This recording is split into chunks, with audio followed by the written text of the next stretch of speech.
وہ cinema houses رہنے دیتے کیونکہ فلم بننا بند ہو گئی تھی. اللہ تعالیٰ کے فضل و کرم سے ابھی بھی عید کے اوپر فلمیں 5 سے 6 فلمیں آئی ہیں. اس میں امپروومنٹ آئی ہے.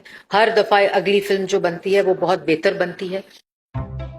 میں 40 سال سے سیاست پہ ہوں. 88 سے میں اسمبلی میں ہوں اور آج تک اسلام آباد میں میرا جھونپڑی تک نہیں.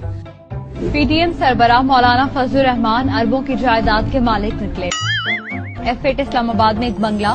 دستاویزات کے مطابق مولانا فضل الرحمان نے حال ہی میں چک شہزاد میں 3 ارب کی زمین خریدی. 47 لاکھ روپے کی کمرشل اراضی اس کے علاوہ ہے. یہ جس جگہ پہ ہم آپ کے ساتھ بیٹھے ہیں یہ بھی دوستوں کا خریدا ہوا مکان ہے کہ آپ کی چھت تو ہونی چاہیے. ڈالر کے مقابلے میں روپے کی قدر 1 روپیہ کم ہو جائے تو وہ حکومت اور وزیر اعظم چور ہے. اور علماء سے آخر میں یہ کہنا چاہتا ہوں کہ آپ کی یہ ذمہ داری ہے. ہمارے پاس منسٹری ہے ریلیجس افیئرز، قادری صاحب ہیں. آپ نے ہمیں گائیڈ کرنا ہے. میں تو عالم نہیں ہوں. عالم تو آپ ہیں، یہاں بیٹھے ہوئے ہیں، ادھر ہیں. ہم مسلسل اور عالم کا بہت بڑا درجہ اسلام میں کہ آپ تاریخ اسلام کی پڑھیں. ایک عالم چلتا تھا، موروکو سے شروع ہوتا تھا، جدھر بھی مسلمان کی ریاست تھی، جب پتہ چلتا تھا عالم ہے، اس کے لیے سارے دروازے کھل جاتے تھے.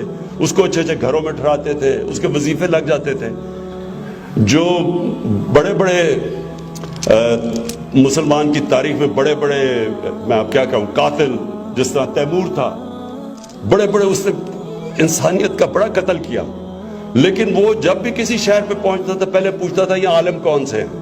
عالم کو کہتا تھا ان کو باہر آ جاؤ، پھر وہ ساروں کو قتل کر دیتا تھا. تو عالم کا بڑا درجہ اسلام میں، عالم کا درجہ اسلام میں. اور میں چاہتا ہوں کہ آپ بھی ہماری مدد کریں، اس کے اندر مدد کریں ہماری، تاکہ ہم وہی اصولوں کو بنائیں اور ہم اس کے بعد اپنی یونیورسٹیز میں یہ پڑھائیں، اپنے اسکولوں کے اندر بچوں کو بتائیں کہ مسلمان ہے کیا کوالٹیز چاہیے مسلمان کے لیے. وہ بنیادی کوالٹیز پہلے بتائیں، پھر اسلام کی تاریخ بتائیں.